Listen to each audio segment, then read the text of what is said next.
And I just realized I was muted. So I unmuted myself now. Good morning. Good morning. It's one of those days, guys. It's one of those days. Let me know if you guys can hear me okay in the chat. I just realized I was muted. I'm about to pull up the comments here. But good morning, guys. Good morning. Yeah, Dr. Ross, good morning. I saw that, man. Once I realized I was talking, but nothing was happening. And then I have on my second screen here, aka my phone, the feed. Once you start going, like once you hit live, it was like a 30-second delay. The little countdown. I start obviously like our countdown here is a minute, and it didn't even start like relaying over to YouTube until like 26 seconds. I'm like, what the hell is happening today? But good morning, guys. We're here. We are here. They can't keep us down. And I am so happy to be here because there's a lot to talk about, guys. And I am very curious to hear everyone's thoughts. I'm gonna move my screen over real quick. Um, man, SmackDown, guys. SmackDown happened. SmackDown was a thing last night, right? SmackDown was definitely a thing. My dog is all the dogs, all the churn are in here today. Callie is laying down, but just a heads up in case you hear any random noises or barkings. I promise I'm not nothing crazy is happening. It's just my dog trying to play. But no surprise. The Rock is back. It's WrestleMania season, right? So we'll obviously be talking about that. But I wanted to say good morning, everyone. Good morning. Good morning. Bentley, yeah, sorry to disappoint, but RVD will not be on this stream. Maybe one day. That'd be dope as fuck. But he is not on this stream. So sorry. So sorry. But E, my friend, is here. E, good morning. Good morning, man. I I was wondering if you were gonna be here today, man. I'm gonna even see if I can read this. When I was when I was first reading this, I was like, yo, this reminds me of like some Zelda shit. Like something that would be in like the Zelda game. But he says, "Behold, ye mortals, welcome to the Grandloquit Grappling Gabfest, where Herculean hilarity reigns supreme. Prepare thy diaphragms for a cacophony of chuckles so uproarious thou shalt snort." Bro, I don't know what you do for a living, but you should be a writer. You should be like a fantasy writer type shit, because that's great. And you come up with like great shit every stream. So I appreciate you, dude. It always makes me chuckle. And you are challenging me on my grammar and my vocabulary. So I appreciate that. But good morning, Dr. Ross. Good morning, good morning. I appreciate the heads up, Dr. Ross. You guys gotta keep me in check. You know me, man. I just where they say one of those things. I fly by. What is it? I fly by. That doesn't even make sense. The seat of my pants. That doesn't make sense. The fleet of my pants. I don't know. I'm just here doing shit. You guys know. You guys know me by now. E, you say, oh, Datitude. What up? Good morning. Good morning. E, you say, you ever been to an NXT show? Where they shoot TNA. Yeah. So actually, we'll kind of kick off with that. I'm not going to spend too much time, obviously, but for those who don't know, I live in Orlando, and I live literally 10 minutes from Full Sail, which is fucking great. And the past 2 days they had TNA. Well, TNA was live on Thursday, and then they did a taping on Friday last night. So I have not been to NXT when they were in Full Sail in that particular building, but I have gone to an NXT show since they have moved to the Performance Center. And the whole like get into the Performance Center thing is like a whole fucking process. To be fair, they are pretty organized with it, but when I went and this was God probably like 2 years ago now, because I work on Tuesday nights now, sadly. But before NXT started to get like popular again, and the crossovers and all that stuff, are starting to happen. It was kind of easier to get tickets. So what they do is you just pretty much have to sign up for like a list, right, and just get on just like a mailing list, and just it's kind of like first come first serve. So once they send the email out for tickets are available for this Tuesday, you submit your information, and then if you're in the selection, they'll send you a follow-up email and just go from there. But the thing is, you can't drive to the Performance Center because where the Performance Center is located, it's like a little shopping strip, kind of in the back in like this cut area. But obviously, the Performance Center is huge and takes up the majority of that strip. but there's no parking at all. And the other businesses, I'm sure would not like tons of wrestling fans there. Probably multiple days a week, right? But at least clogging up their parking lots on Tuesdays. And two, now recently you have to, even I've heard some people when they get there, let me back up a little bit, but when you arrive, so you have to go to this parking lot, right? And then there's a parking lot that has actually like a couple of 18 wheeler trucks for storage and shit, but it has NXT's logo on it, which is pretty cool. And then they take you get on this charter bus, and then the bus drives you like 15 minutes to where the performance center is. It seems like they don't want you to know where you're going type thing, but it's not. It's just kind of funny. But yeah, and then they drop you off there. Have a good show. But yeah, so NXT, and I will say honestly though too, I'm so happy NXT is not in Full Sail because it's a really cool building and obviously it's beautiful and all that, but and they have a really cool poster that I'm gonna post. I obviously have footage from last night, but they did a taping after TNA ended their live show on Thursday. So for like an hour, the ticket said it was only going to go until 10:30, but we were there until after 11, which was fine. But some people were getting a little flustered because they were holding the Hardy Boys until like the literal main event of the entire night. So some people were getting a little frustrated, but because that was technically still a school night, and some people were just trying to get their kids home. But last night it was from about 7 to about 10:30 ish, I believe. But I have footage from last night too, but it was taped all the weeks leading up to Sacrifice. So it's literally the last show, like the going home show for Sacrifice. And I don't want to post any spoilers or anything like that. So I posted some videos of just like random shit and this kind of funny one of Joe Hendry forgetting his title. And he had to run backstage and grab it before the show went live on Thursday. It was fucking hilarious. And I laugh because 100% that would be me. That would be me. I would either A, think someone else, oh yeah, someone else grabbed it for me and the production grabbed it. They're taking it out there. Or B, I'd have just flat out forgotten it, period. And my guy, like he was making his entrance and he looked so confident. He was, like feeling, like enjoying the fans and like, dapping up fans, saying hey to this little chick. And then like not even a minute into it, he gets into the ring. He's like, you realize it's like, oh shit. And then the two production guys just like start losing it and they just like bust out laughing. And he literally runs to the back while his music is still playing. Because at that point, it was like 2 minutes before the show was about to go live. And once we all realized what happened, my initial thought was, fuck, man, I feel for you because that would 100% be me. But yeah, so I posted that, not a plug or anything, but it's kind of funny. But yeah, so I'm going to post a little bit more over there. But yeah, dude. Yeah. Long story short, right? The boss. Good morning, boss. Good morning. I appreciate you being here.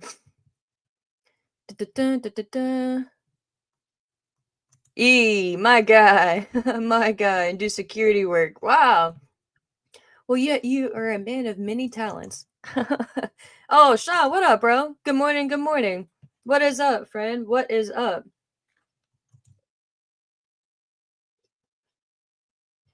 Mm.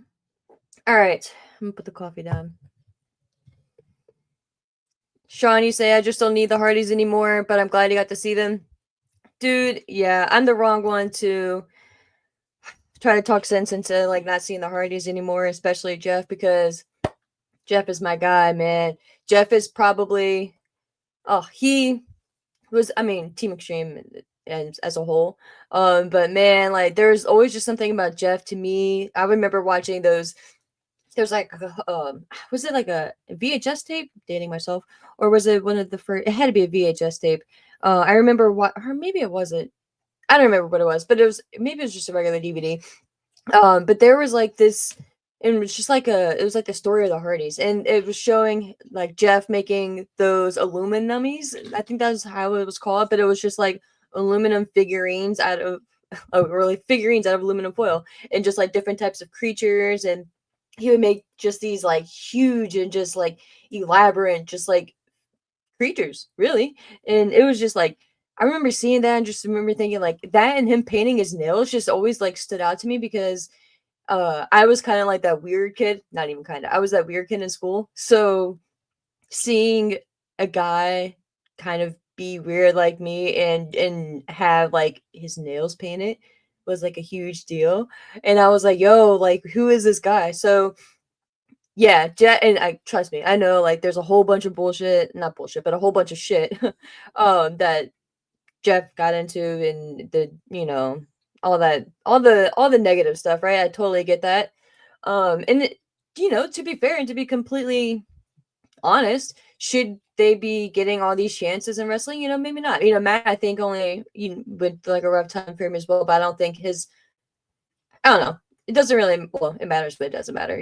Like I know he got into some trouble as well, but they seem to have turned their lives around, and I'm all for like, I don't even know how many chances this is at this point, but I'm just happy they're good, is what I'll say. And again, I fully acknowledge I have some bias because again, my guy Jeff is just he's my guy, man. And him and like I said, um the matches between him and RVD, man, I always fucking enjoyed as well. And that's kind of why I liked RVD too, because RVD was different as well, right? Like he couldn't fully embrace like his true like self, but you could tell like, with the yin yang symbols, the airbrush attire and stuff, like and just how chill and cool he was. Like those those are the type of like wrestlers that I were like, I don't say attracted to, but like that were I was like drawn to, right? Like, and of course, you have your obvious like I was a Triple H fan too. So yeah, it was just a different time, but man, like the Hardy Boys will be on NXT on Tuesday, which I think is very interesting. And I'm still surprised Jeff at least didn't show up in the Rumble. I was kind of expecting some type of cameo from Jeff, but in retrospect, I'm happy it didn't happen. I'm happy it didn't happen. Period, because it really would have been overshadowed. And I think a moment like that you can save. And again, it's going to be subjective, just based on your personal feelings and your fandom and stuff like that. But it's just crazy, dude. Like the response that the Hardys still get every time. Like I would say within the past, well, between Thursday and Friday, every time the Hardys came out, and it was probably maybe like 6 times ish total, maybe like 3 each night. Um, dude, like the top reaction every time that music hit, it was like people just lost their mind.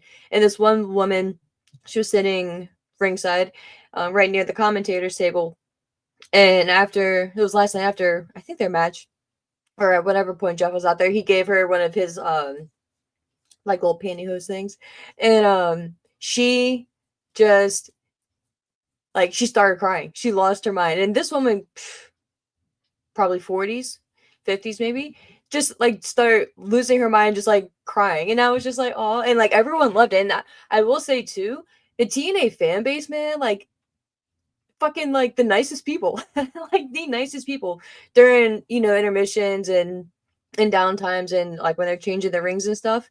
I forget the ring announcer's name. But she'll go out there just like every announcer does, or ring announcer does, and like hype up the fans, show your signs, throw out t-shirts. Well, there was two kids in particular. One was on Thursday right in front of me, a couple rows, and then one was on the other side. But the one kid in front of me, the biggest Joe Hendry fan, like they were selling little figurines. He bought, or he obviously said he had one of the little figurines, and he was just holding it up like just like he made you like remember, like, man, like why you love wrestling, man, and just like he made you just have a good time and like really make you feel it too, and be like, man, let's go, like seeing how pumped this little kid was. He had to be probably like 6, 7 years old, I guess. Again, like I'm not great with aging kids, but he was a young kid, definitely under 10. But anyway, like she was handing out or trying to, like, oh, the loudest fan will get the t-shirt or whatever. And everyone was pointing to this kid. Everyone was like, give it to him, give it to him. And she did, obviously. So it was just really cool. And just like, I mean, I'm not saying like other fan bases are assholes, but like really cool to see. Really cool to see. Dude, Dr. Ross, yeah. You say RVD must have amazing genes. He still looks great in 2025. Yeah, dude, I was just watching a video that he did the other day, and I was like, this dude's fucking like, what year? Like, what year is he in? Like, how did he just like get frozen and not age? Like, I don't. It's not fair. Um, Sean, no, I didn't really say the show as a whole on Thursday was really good. The reaction for Tessa Blanchard is fucking insane. Um,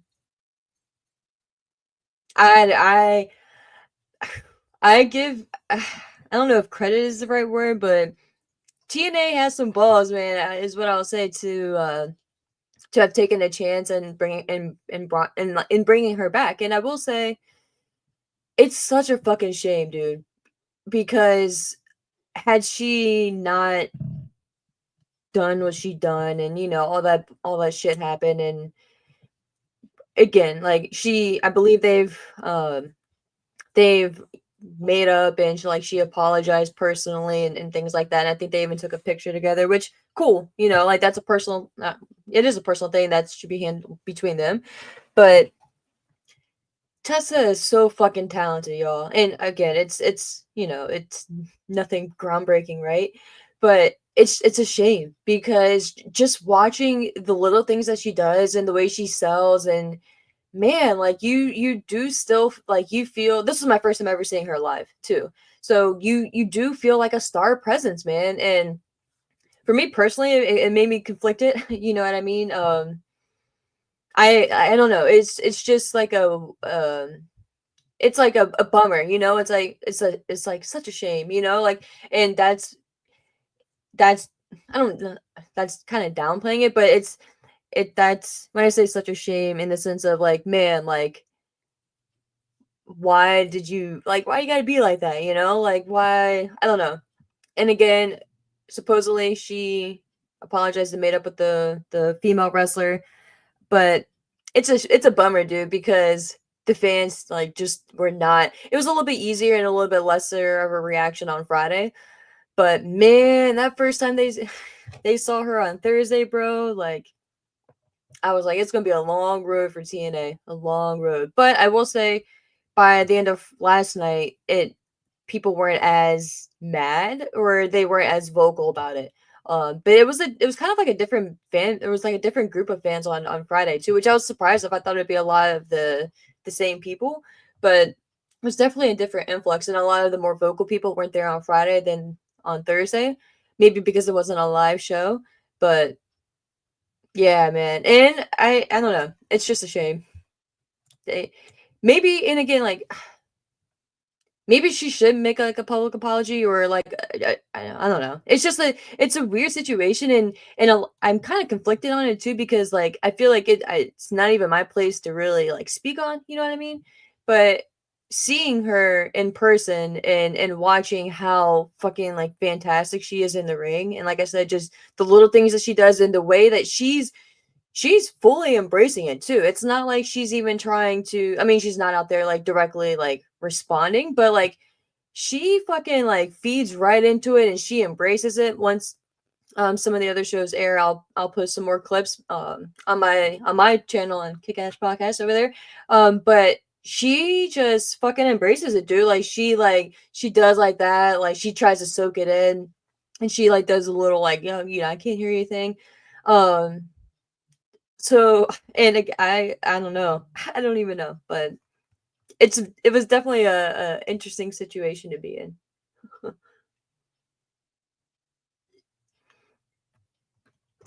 Yeah, and you say the fans acting like grown children, bringing up old stuff when there's no issues anymore. Tessa Rosa made up a while ago, and if TNA thought Tessa didn't have talent, TNA wouldn't waste their time. Oh yeah, and I don't think it was ever a question anywhere if she has talent. This girl is fucking incredible. And again, like watching her entrance last night, she I don't know what show it's gonna be. It maybe will be the go home show or maybe the week prior. But I'm not obviously gonna give spoilers or anything. But we all saw Cora Jade, right? So they ended up tagging together. That's all I'll say. But she came out in this pink attire, like pink glittery, and had like some blue in it. Just like she's the total package, dude. And that's why it's just like really it's just and that's what I was saying or I was gonna say earlier, it's a shame because like I don't know if WWE would ever flirt with the idea of bringing her in.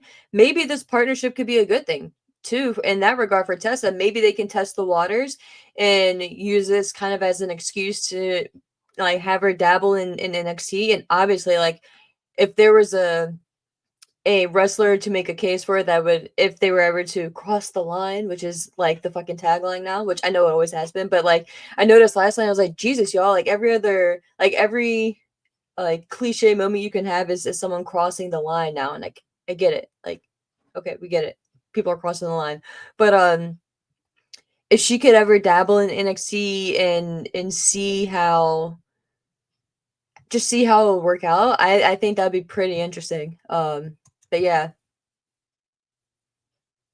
and yeah, Ian, that's what I'm saying, because it's one of those things where, and that's what I was saying earlier too. Like that's why I referenced, like it's really none of our business. Truly, it's a personal thing, and that's why like part of me is kind of like I don't want to say I'm bummed that it got brought to light because character is a very character is who you are. You know what I mean? Like as a human, but if that happened and it did happen, like she addressed it, they made up, and that should be that. But I think just the perception of her, it just really tainted it, right? So, and that's why I said earlier too, like I really don't feel like I'm the best person to like speak in depth on that on because obvious reasons. But to get to the TNA portion though, and even just like putting that to a side, like the whole part that or the whole fact rather that she was the TNA heavyweight champion, right? And during COVID, and she wouldn't even send in like videos, like little video packages, or she wouldn't travel or anything like that. I forget the whole bulk of the story, but TNA ended up firing her. And if you know TNA, like they don't be firing people like that unless it's something serious. So that was another reason why I was surprised too that TNA specifically brought her in. But if it's one thing about TNA too that we've all seen, like TNA is the place for second chances, and a chance to really get out there and improve yourself. So I will give them credit for that as well. And that's why I was saying they got some balls, like really like taking a chance with her. And I'm not even mad that they are. Because I feel like too it can be therapeutic for everyone. So it's just a real interesting situation to kind of to witness live. And I think over time too it'll die down. But and it not even think it did between Thursday and Friday. So we'll see. We'll see how that goes.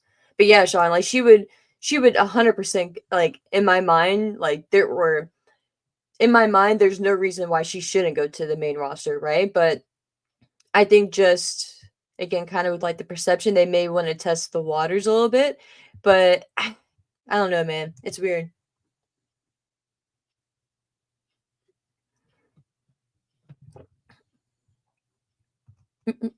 Pile driver finisher. What up? What up? You say I don't think she has to apologize, but it didn't help when she got signed.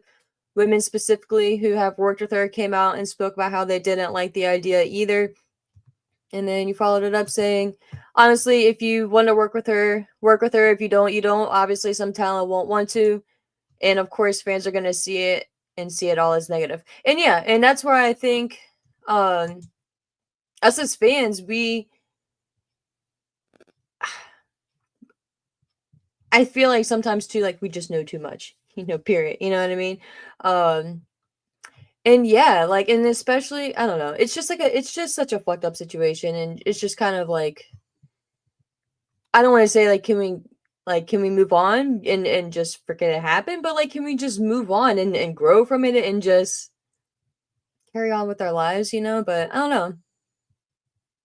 Yeah. What up, Fernando? What up? What up? You say unpopular opinion, but fans are going to have to get over themselves. Tessa is not going anywhere, like it or not. Yeah. And again, like once all that happened, like there was tons of female wrestlers. Like Chelsea Green was one in particular who came out and said something, like posted something on Twitter back when all this was happening. About how Tessa is backstage. And again, like that's to be completely honest too, like that's none of my business either. Like none of this shit is any of our business or any of our. It's none of our businesses as fans, right? Like we should not know this shit. Just like the shit that happened in AEW, just like shit that's happened in WWE. Like there's a lot of shit that we just shouldn't know about, you know? And if we didn't, it wouldn't impact our, no pun intended, our views of them as a wrestler, which is what we are watching on TV, right? We're not watching Tessa Blanchard, the actual like real deal human, you know, on TV, like the real her, you know, like we're watching the character. So that's why wrestling is just like a weird universe. Again, no pun intended as well. But yeah, man. I didn't mean to spend so much time on that. So sorry, guys. I know we're here to talk about SmackDown and then Elimination Chamber and stuff like that, but it is the morning wrestling chat. So anything is on the table. Anything is on the table and nothing is off limits. Really. Well, maybe to a point, but as long as I don't get in trouble talking about it on YouTube, we can talk about it. um but yeah, and I do think really quick though, one last thought. I do think TNA has a real opportunity to kind of like capture this hatred that she's getting in a bottle and really use it and turn it into a positive. So I'm hoping they do. Pile driver finisher. You say it's similar to AE. Okay, yeah, it's similar to AEW and Punk thing. Anytime AEW does something bad, it's always see Punk was right, and it's like I don't know if that has anything to do with it, and fans make up their own narratives. Yeah, dude, and like I don't know if I ever finished my thought, but a lot of us wrestling fans we hold fucking grudges, and we will not let shit go, and we do not forget shit. And it's like, bro, like relax, dude, like get over it, you know. Yeah, and the Punk and AEW thing was just so fucking unfortunate. Such a waste. Fernando, you say Tessa is great and everyone deserves a second chance and should not have to beg for forgiveness. Yeah, man. And Sean, you agree with him. So yeah. Just some TNA chat right there. But I will say, Joe Hendry is a star too. And Elijah. I don't know if you guys watched TNA this week. But Elijah, aka Elias, aka Ezekiel, is back with TNA. So that was interesting. I was not expecting to see Elijah. And I saw someone that posted on Twitter like Kevin Owens has got to be losing his mind, which I just thought was fucking crazy. And hilarious because Kevin is always right, man. Kevin is always right. But Elijah dude is aka Elias is just fucking jacked, man. Like this guy insane. But yeah. I'm blending the two nights, so I'm not gonna talk too much more about it because I don't want to be that person talking about spoilers and shit. But yeah, it was a good time though. And the tickets were super cheap. Oops, I didn't mean to open that. Super fucking cheap. So but Full Sail is fucking the most uncomfortable seating ever. You're literally sitting on like college wooden bleachers like for 4 hours. No back support, a hard ass seat. Like, yo, I thought I was going to I don't even know. I was gonna say die, but that's super fucking dramatic. And then the first night, I didn't even realize they had snacks. So I'm sitting there like, yo, I'm dying of thirst, and I was so hungry because I just assumed that they would have like a little food stand or some shit. But no, they didn't. They just had like a little table. And at first, like I saw like some chips sitting on it, but I didn't think much of it. And then night two, I saw like they had a whole setup. Like what it was just like chips and shit, and like sodas. But you just had to like cash app them, which I thought was kind of funny. Um, Yo, I'm going to. So we're gonna get into SmackDown. Obviously, I do want to know your guys' thoughts on The Rock being back. I'm pulling up the rundown here, but oh, hold on 1 second. I got to share the screen here. Oh, I gotta upload my other overlay. But look at this guy. Look at that guy right there. Sean Plickta. We know that guy. It says Sean Plickta returns to review WWE SmackDown featuring The Rock and Cody Rhodes with good old Jason Powell. Look at that guy. We know that guy. What up, Sean? Great job, man. Great job. Got him live in the chat. But oh no, I just closed out the page. Why the fuck did it close out? But yeah, obviously I'm gonna see what you guys said in the chat, but I'm going to be that person, so I apologize in advance, guys, but I'm just, and I said this last year too, like I'm just not, I don't know why, but I'm just not really like that pumped about The Rock being back, dude. Like okay, before we get into what happened, the whole soul thing and all that shit, I will say fucking props to him and shout out to him for using The Block is Hot by my guy Wayne. I love me some Lil Wayne too. Like he was just like Jeff Hardy was my guy, Wayne was my guy. So I just when I heard that shit, I was like, "What the fuck?" And then I was like, "Okay." And then that press conference that they did afterwards, which was just cringe as fuck. I turned it off. I couldn't listen to the whole thing. But he referenced it. Obviously, they're in New Orleans. He was saying that how it's Lil Wayne City, so obviously we'll be seeing Wayne at WrestleMania 42.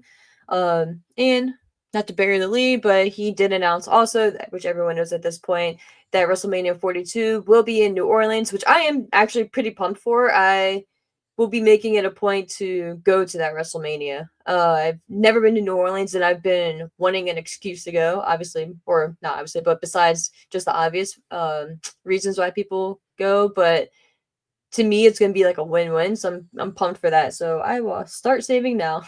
um, but no, I'm pumped for that, and it's not too far from where I'm at right now. So that's exciting, and I think it's gonna be a cool location. And from what I heard, the majority of like, well, there's a couple podcasters that I listen to.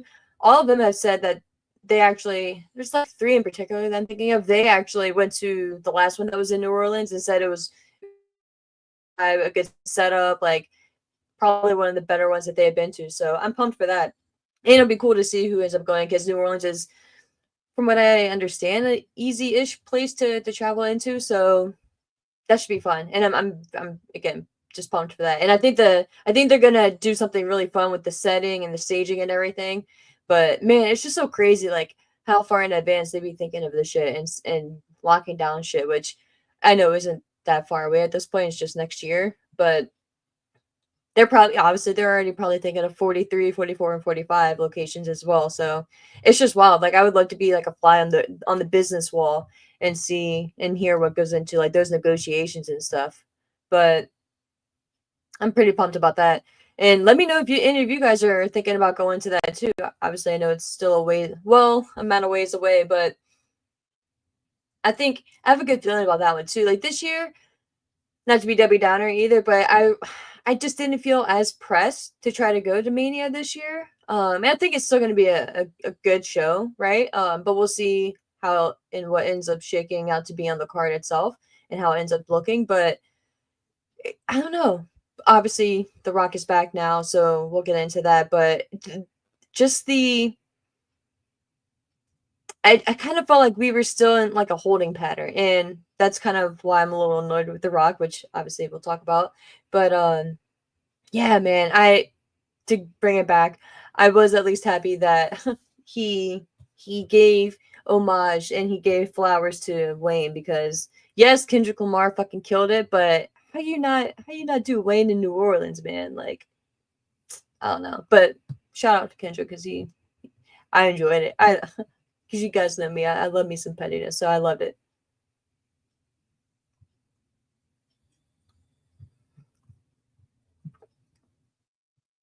Mm-mm. Oh yeah, Fernando the Colognes are back. Yeah, in TNA. That was fucking random. Like what? Fucking random. Oh, right on, Fernando.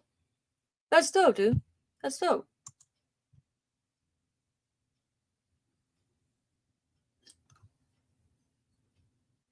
Yeah, Sean. I agree with your point there. Well, I'll bring that up here in a second. Just reading through some of y'all's thoughts.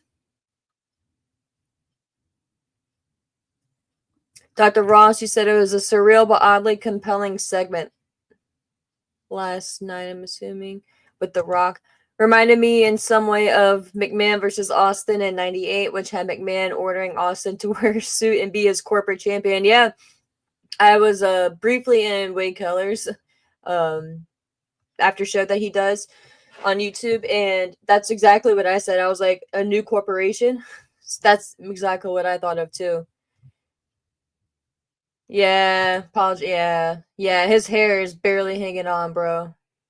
His dreads are barely hanging on, and it's a shame. Talk about a shame, because I thought he used to have like the most beautiful dreads, bro. Like I keep like when I think of like how like beautiful his dreads used to be. Like there's this one picture in particular. It's him like smoking, and he's in like a white beat or whatever, and he just had like his just simple picture. His braids were just like pulled back. And he just looks so fresh, man. But yeah, I saw a couple pictures recently, and I was like, yo, like it makes me wonder if he's just gonna like shave them off one day and just like start fresh. Cause you say The Rock already gave it to Cody Thick on Netflix debut after all the tequila. It's all right, so we'll get into it. Or and Sean, here you say he didn't trash Cody. He said they were friends, but it was interesting to see where they go. Rock was laying it on really thick, which was weird. So yeah, and that's why I was pulling up Jason's. Again, shout out to Jason Powell over at ProWrestling.net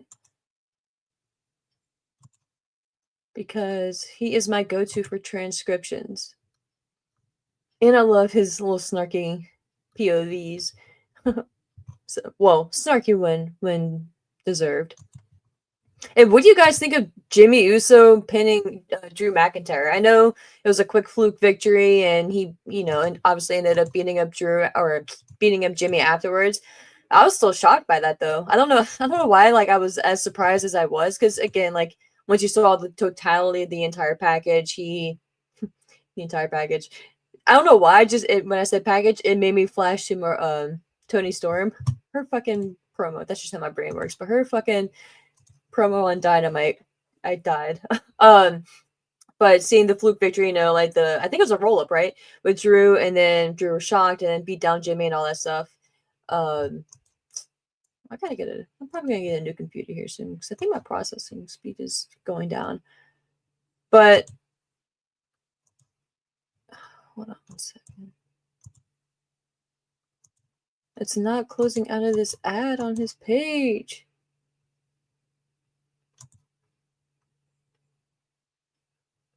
There we go.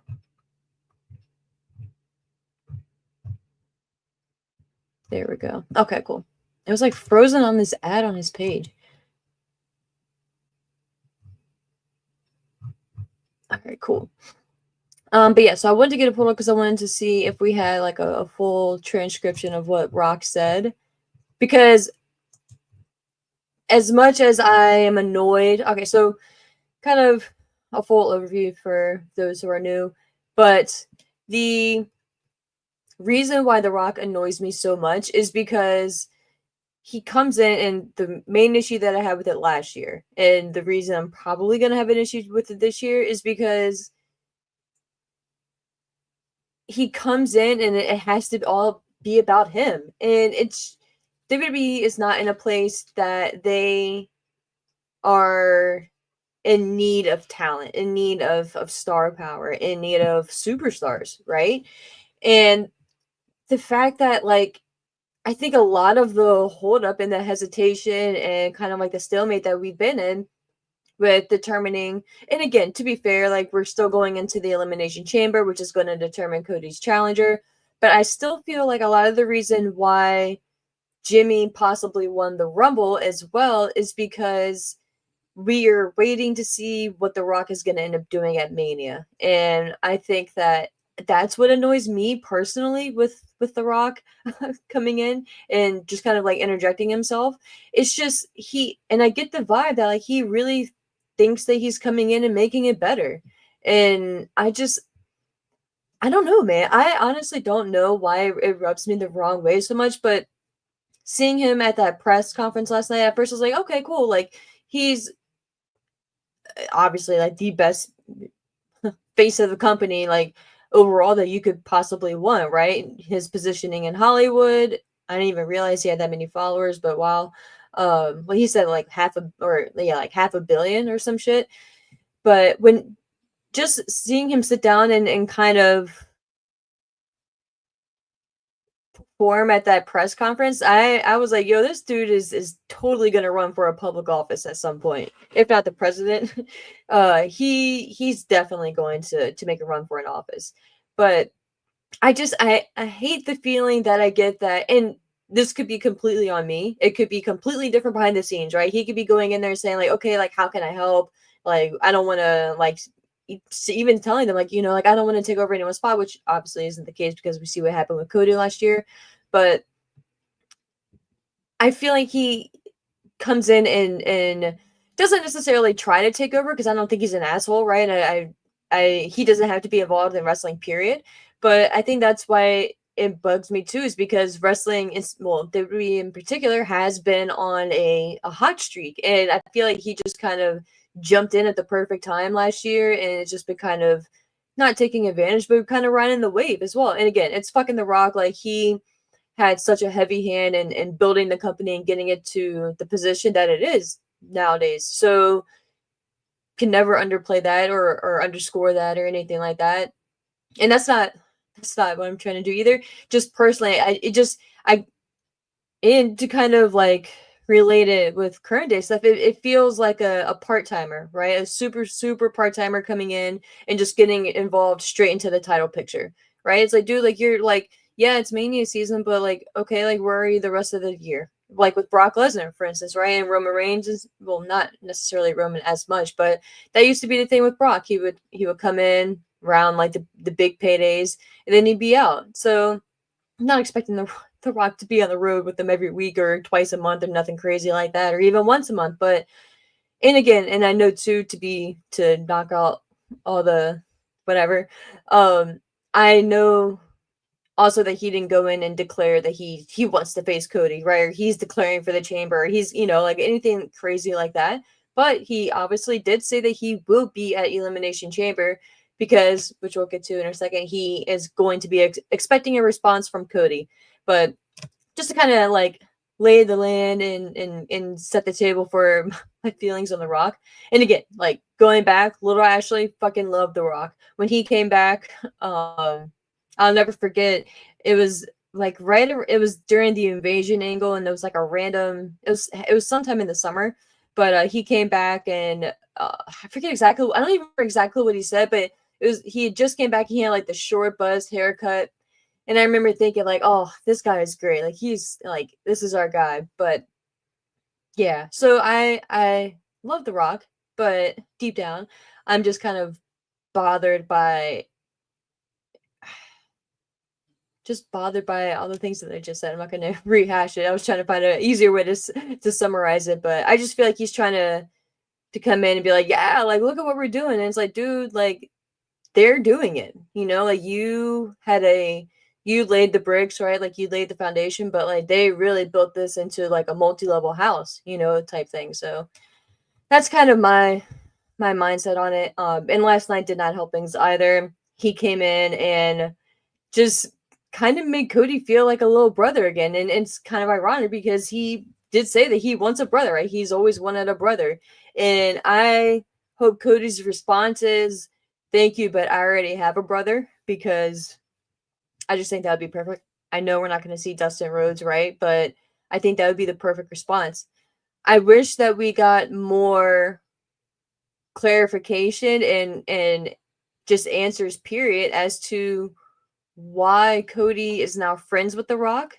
Because okay, thank you for telling us that right after WrestleMania you guys like became friends, your moms are friends now, but what happened? Did The Rock apologize? Like that would like from the story that we were told and the story that we saw, that would be the only outcome for them to become friends, because what would Cody have to apologize for?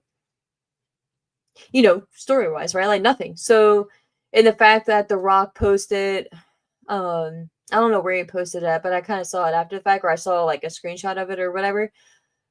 He posted that Cody gave him a Rolex right before WrestleMania. Like, what are we doing? Like, and that's what drives me nuts about The Rock too, is that he wants to be like five different things at once. Like he wants to be the businessman, you know, Dwayne Johnson. He wants to be the final boss. He wants to be The Rock, the good guy, the people's champion. And he wants to just whatever else he wants to be. You know what I mean?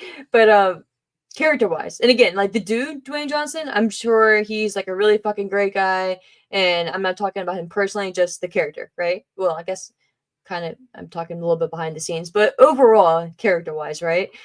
Um it doesn't make sense to me, and I'm kind of getting the feeling like sometimes I do with AEW, and not trying to compare, but that's what it just reminds me of. Like I feel like I missed something. I feel like I missed like a huge chunk of like the one of the most important chapters in the book.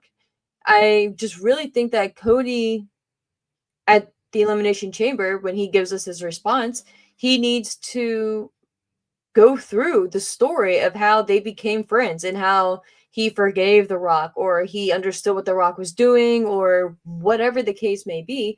But we need some type of, okay, like, I see, maybe we still don't agree with Cody being friends, but Cody's just too nice of a guy, right?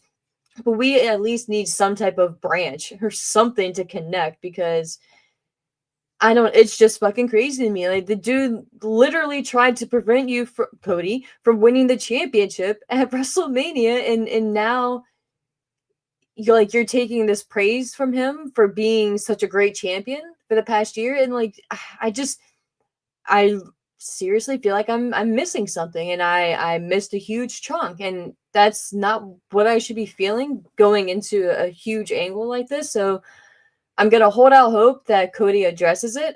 I'm honestly not too hopeful, but I will give them at least credit for acknowledging that they are friends now for whatever reason.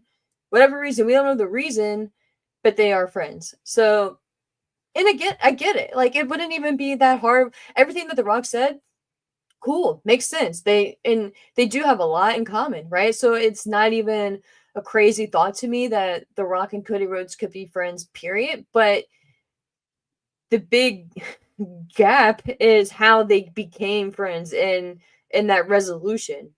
That is what is missing for me. So yeah, like if they at least explain that, if Cody at least explains that, then okay. But Cody is supposed to be like the ultimate, and that's actually the perfect tie-in. Like Cody is supposed to be and is the biggest baby face, right? Like he's supposed to be the biggest good guy. So it's not unbelievable to us that Cody would accept The Rock's forgiveness or like my show says, let The Rock in. But we just need to know what that branch was. And maybe it was whatever The Rock gave Cody the Raw after Mania, right? If you remember, The Rock gave something small to Cody. We still don't know what that is. Maybe that is the olive branch that The Rock extended to Cody, which created their friendship and resolved all their issues, because like this dude was fucking like taunting Cody's mom, dude. Like it's not even just like, okay, like The Rock beat Cody's ass, like whipped him with the belt and all this stuff, but he taunted his mom, and I just that's like they went to so many different levels, and I appreciate that, but that's why I just need to see what that olive branch was, and I'm thinking maybe whatever The Rock handed to Cody is that branch. So I will hold out hope, right? And I will give them the benefit. I don't even want to say the benefit of the doubt, but I will just play like the wait and see game on this one. But it's interesting, right? And I like that they are setting up their response for the Elimination Chamber because that's next week, right? Yeah. So I like that we're getting a quick turnaround on this, so it's not like dragging ass, and trying to fill time until Mania. Because, like I said too, we do need to get yes, we still have 2 months until Mania, but we only have 2 months until Mania at the same time. So we need to get a clear lay of the land, in my opinion, and hit the ground running. So I think that's what we'll be doing at Elimination Chamber. And I do believe I requested that day off, and I'm thinking about doing a live watch along for the Elimination Chamber. So if I am right in that, and I'm actually gonna see if I can check and pull up my schedule. Yes, so if I'm not mistaken, yeah. So I do believe I have the Elimination Chamber off. I'm debating on doing a watch along, just like I did with the Rumble over on my channel, Kickash Podcast. So if I do, definitely hang out with me, and I'll post it on my Twitter at Kickash Podcast.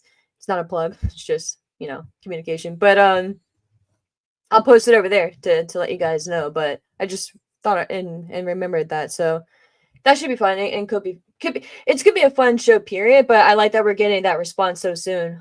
Like I said, to get things going. But now the second portion of it with The Rock, and that's what I was pulling up Jason's report for. But The Rock, and it cracks me up when he just goes out there and says whatever he wants, like F-bombs. It's just like, only The Rock. And the dude is drinking his tequila at the media scrum. And again, like, I don't hate The Rock. I'm just so conflicted with the man, because I still, and maybe unfairly so, because it's been forever now, almost 20 years. But I just still remember when he first left us. And it hurt my little heart. You know what I mean? And like, and I get it was his manager or whatever, but like, he was like, wrestling what? Wrestling who? For the longest time. And it's all about Hollywood. I was like, okay, bet, dude. Got you. But whatever. Time moves on. Oh, and Alexa Bliss, that video package. What did you guys think of the Alexa Bliss video package? I kind of like it. Alexa is so good. I give her a lot of credit as well. Just for her growth, man. But that reaction she got at the Rumble, man, I still randomly think about that sometimes. I'm sure she does too. Probably not more randomly or more frequently than I do, but just such a fucking great reaction. All right, so, and yeah, they started out with a hug, which is fucking,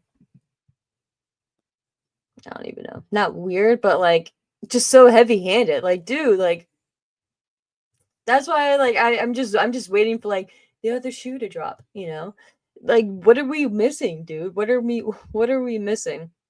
So Rock said Cody is a great WWE champion, said their moms have become good friends, and had a photo of the two appear on the big screen. Rock said it's been a pleasure to become Cody's friend. Rock said Cody has been a great champion, but he needs him to understand something. Rock is on the TKO board of directors, explained that TKO owns WWE, and noted that Ari Emanuel is the man in charge, which is very interesting that he went so heavy-handed with that as well. And it was just so kind of jarring to hear on WWE TV. Obviously, we've known this for however long it's been now, but it's just so jarring to hear from me personally on WWE TV that Ari Emanuel owns WWE and not Vince McMahon. It's just still kind of surreal. Roxanne Emanuel owns, or I'm sorry, Roxanne Emanuel told Rock that he owns WWE. Rock said he doesn't know if he owns WWE, but he is the most powerful. Rock said he wants Cody to be more than a great champion. I want you to be my champion. Oh, champion, my champion. Cody said it's been great becoming friends with The Rock, but he questioned the line about becoming Rock's champion. Cody said, I'm their champion. Such a missed opportunity. With that pause, when Cody was looking at the fans right before he said, I'm their champion, I wanted him to say, I'm the people's champion. Oh, and he still has an opportunity for the Elimination Chamber. He can say something like, he can say something like, you may have always wanted a brother, but I do have a brother. I'm the people's champion type thing, and tie that all in. I just think that'd be great. Rock said Cody has millions of followers on Instagram, whereas he has 500 million, which, okay. I mean, that's fucking insane, but like, it's just so funny, like social media, the importance that everyone puts on it. Rock said he wants that for Cody. He said that if Cody becomes his champion, he can open doors he didn't know existed. Rock said he can make every dream come true for Cody, his wife, and his daughter. Rock mentioned he met Cody's family at the Moana 2 premiere and thanked the fans for the success of the movie. I think he said it like crossed 1 billion or some shit, which is insane. Jason put here, Rock barked at a fan and threatened to slap the syphilis off the fan's face, which he did. I thought it was hilarious. Rock turned his attention back to Cody and said one thing that he's always wanted is a brother.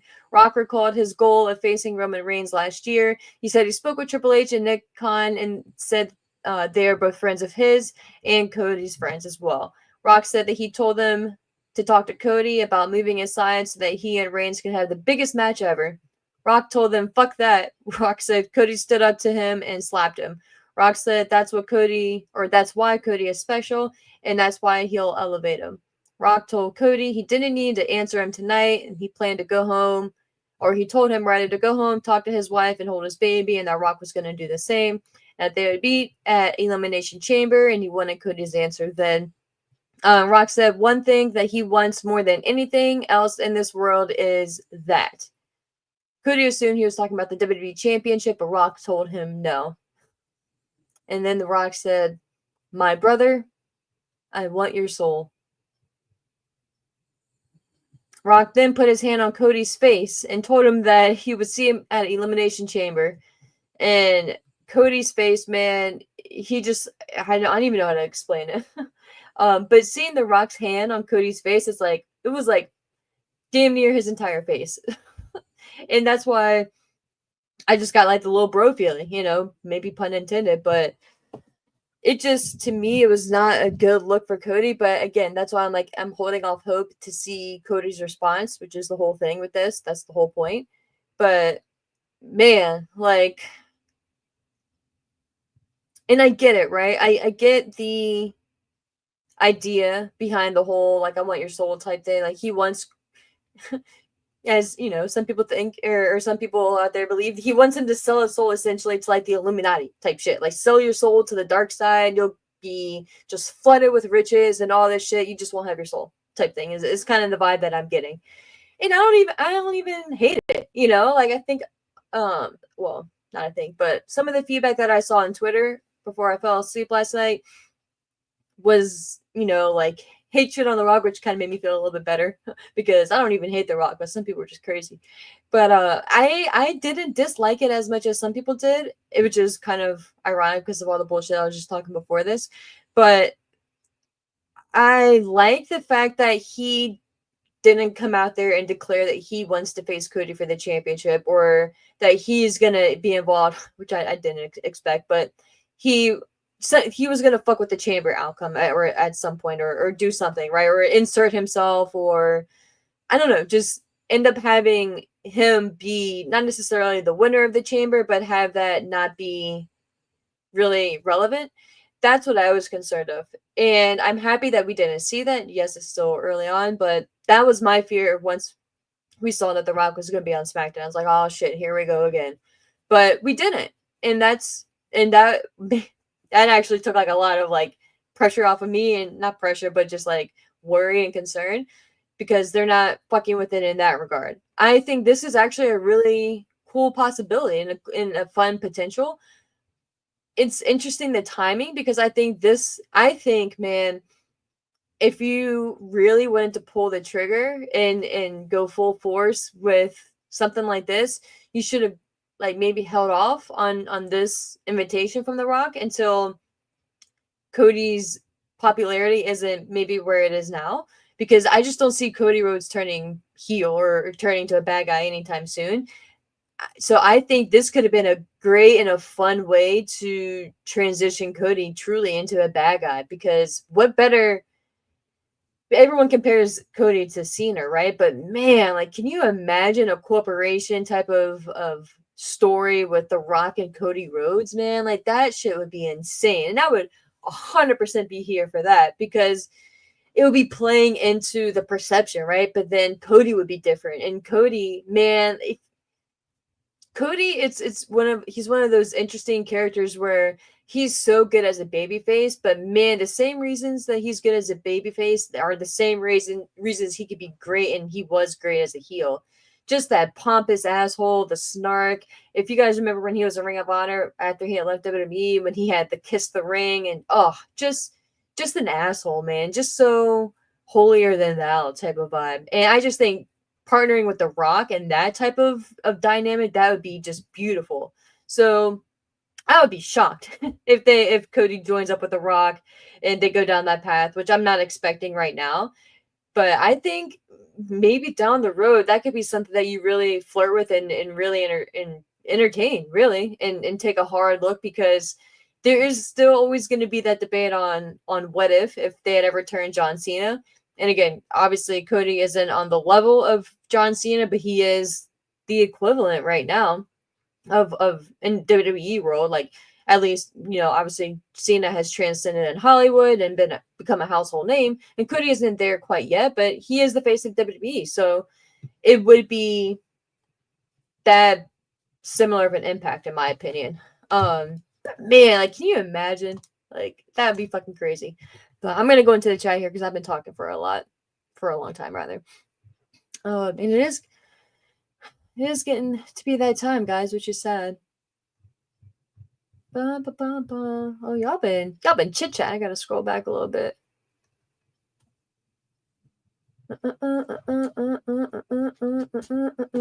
Oh, thanks, Sean. I appreciate you. Man. Jason, I love when he's on with Wade because I just love how Jason don't be giving a fuck. You know what I mean? And Jason calls it how he sees it. Yeah, Dr. Ross, Mama Rhodes and Mama Rock main eventing Mania night 1. Yeah. Step aside, Rhea. You thought you were gonna defend your title, but you got booted. Pile driver finisher, you said it added to the show sucking, in my opinion. Yeah, Jimmy should not be pinning Drew. Fernando, I agree with you, man. That's why I was like, what are we doing? What are we doing?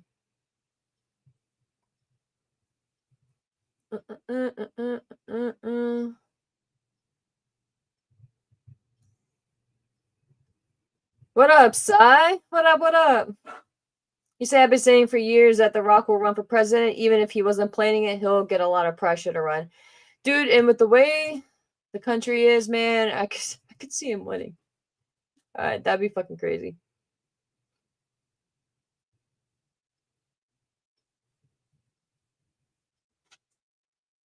Okay, pile driver finisher, you say he's famous and everyone knows who he is.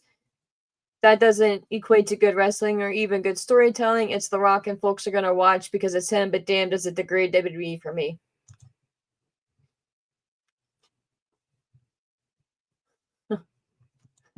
Dr. Ross, free Moana 2 tickets equals friendship. Yeah, yeah.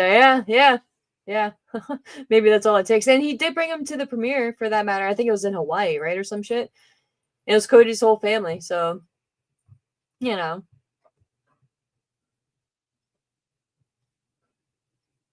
Yeah, I agree with you, Sean. You say I was still compelled, but Cody's reaction made sense. It was just so weird. Yeah, and Cody's reaction, that's why it was. I guess if I could describe it, it was confliction, right? Like, he kind of went through a couple different emotions on his face. And props to Cody, man. Like, he is so emotive when it comes to that. Like, props to him. Apologize, you say I don't think they'll ever really take care of how they are friends and just move on to some random ratings popping segments or whatever they can think of. It's just such a big gap, dude. Like, and that's my fear because it's just such a big gap. And it was such a heavy, it's fucking The Rock and Cody, man. Like, that was the story. How can you just not have a bridge for that? And that's what I'm saying, man. Oh, sigh, bro. Oh, you're the man. I can't wait to buy you a beer or something, bro. A pint?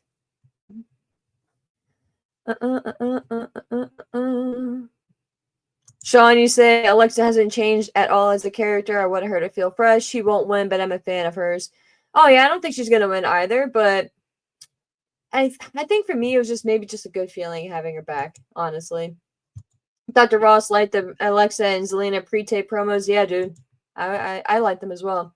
What up, Jesse? Jesse, hi. What up? You say The Rock and Cody at Chamber 2025 at the Skydome hopefully may lead to Shane McMahon returning to WWE after being ghosted by TK and AEW. And I love the WrestleMania 42 logo. Yeah, dude, that logo is dope. Such a great logo. That's why I'm already pumped for Mania 42, which is, I don't know why, I just have a really good feeling about it, man. I just think it's gonna be a really good show and just good vibes all around. Yeah, Shane McMahon being ghosted. I don't know. I heard like a little bit of how that ended up falling out or something, but I need to go like fully read it.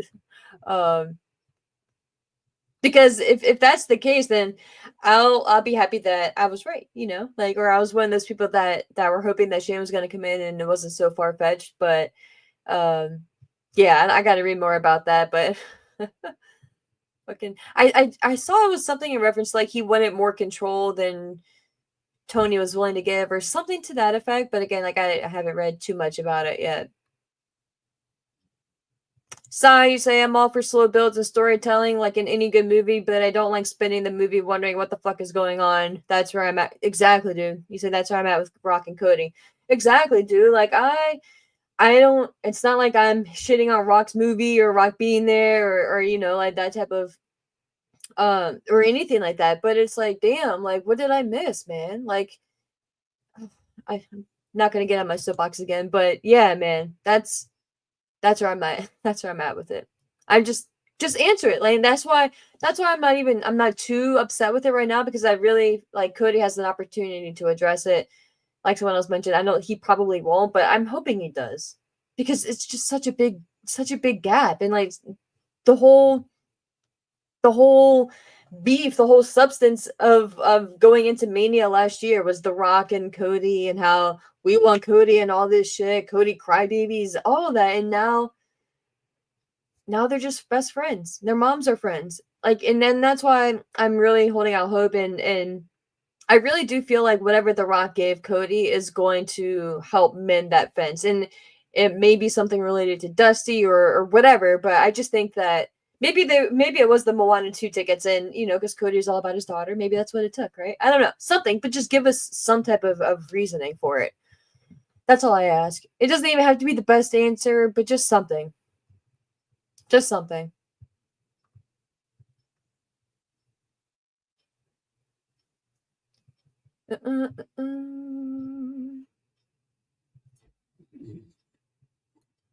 All right.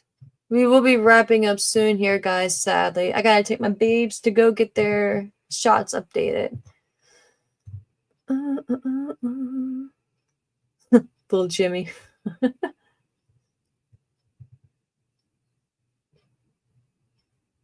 Brandon, what up? You say, I feel bad for all the kids that weren't maybe alive to experience the Attitude Era and is stuck having to watch today's product. I mean, to be fair though, I totally get where you're coming from, Brandon, and not, you know, I don't even disagree. But to be fair, at least this is 2025, and this isn't like 2010, 11, like 09, like that time frame, and in 2018, 19. Because man, like that shit was much worse than it was right now.